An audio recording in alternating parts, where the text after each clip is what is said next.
Assalamualaikum warahmatullahi wabarakatuh. Saya Yola Priasmisa Putri dari S1 Pendidikan Guru Sekolah Dasar semester 4 kelas D. Di sini saya akan membahas sebuah buku yang berjudul Belajar dan Pembelajaran Pendidikan Jasmani dan Kesehatan yang ditulis oleh Profesor Dr. Haji J.S. Susdarta MPD dan Dr. Yuda M. Saputra MPD. Diterbitkan pada tahun 2014 oleh penerbit Alfabeta.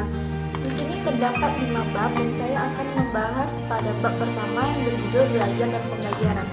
Apa sih itu belajar? Belajar dimaknai dengan proses perubahan tingkah laku sebagai akibat adanya interaksi antara individu dengan lingkungannya, menurut Susdarta dan Saputra pada tahun 2014. Tingkah laku ini mencakup 3 aspek: pengetahuan, keterampilan, dan sikap. Mungkin kita semua sudah sering mendengarkan dengan kata-kata mengajar. Mengajar merupakan upaya guru untuk memberikan rangsangan, dorongan, dan pengarahan supaya siswa terjadi proses belajar. Dalam proses pembelajaran ini, guru hanya berperan sebagai fasilitator dan motivator agar siswa mau belajar atau disebut dengan how learning to learn. Terjadinya perubahan tingkah laku pada seseorang tersebut diakibatkan oleh berlangsungnya yang dinamakan proses belajar. Bagaimana proses belajar ini berlangsung? Maka timbullah bermacam-macam teori belajar. Di sini ada 2 teori belajar. Yang pertama, teori belajar asosiasi. Teori belajar asosiasi menurut psikologi asosiasi bahwa tingkah laku individu itu pada hakikatnya dikaitkan dengan antara stimulus dan respon. Yang kedua, teori belajar Gestalt. Menurut psikologi Gestalt, bahwa proses belajar terjadi apabila adanya pemahaman. Teori ini lebih menekankan pada aspek kognitif. Arti teori belajar bagi pembelajaran. Kedua teori tersebut, yaitu teori asosiasi dan teori Gestalt, mempunyai dampak bagi pembelajaran. Bagi guru, teori tersebut dapat memperjelas fungsinya dalam mengelola proses belajar. Proses pembelajaran yang dilaksanakan di sekolah tentunya memiliki tujuan.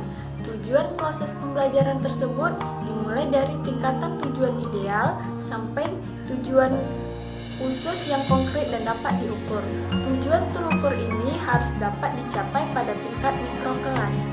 Pencapaian tujuan sebagai indikator keberhasilan proses pembelajaran. Selanjutnya saya akan membahas kesiapan siswa untuk belajar. Kesiapan belajar merupakan kondisi yang harus mendapat perhatian pertama sebelum kegiatan belajar. Ada 3 hal yang harus diperhatikan mengenai kesiapan siswa untuk belajar, yaitu perhatian, motivasi, dan perkembangan kesiapan. Yang pertama, perhatian. Perhatian ini sangat perlu manakala siswa akan melakukan sejenis pengamatan. Siswa harus memperhatikan peragaan dari guru, melihat gambar, membaca buku, dan bukan bercakap dengan teman atau mengganggu teman. Yang kedua, motivasi. Motivasi merupakan sesuatu hal yang sangat penting dalam proses pembelajaran di sekolah. Setidaknya para siswa harus memiliki motivasi untuk belajar di sekolah.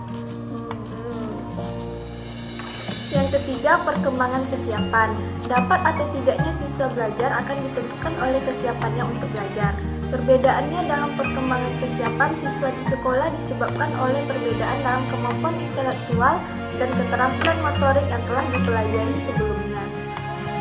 Guru perlu membangkitkan perhatian siswa untuk belajar. Motivasi intrinsik yang menjadi fokus dalam proses pembelajaran di sekolah. Guru harus mengetahui tingkat perkembangan siswanya. Selanjutnya yaitu proses belajar. Ada 3 fase belajar, yaitu informasi, transformasi, dan evaluasi. Yang pertama, informasi.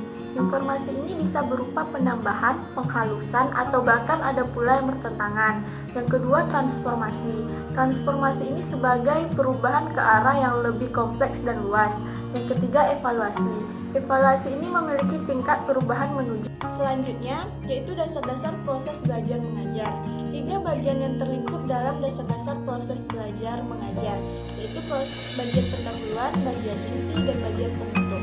Pada bagian pendahuluan perlu diletakkan hubungan guru dan siswa, menangkap perhatian siswa, dan melingkupkan substansi materi. Yang kedua, pada bagian inti, guru harus memahami ruang lingkup materi dan hubungan antar materi pelajaran. Yang ketiga, pada bagian penutup, guru perlu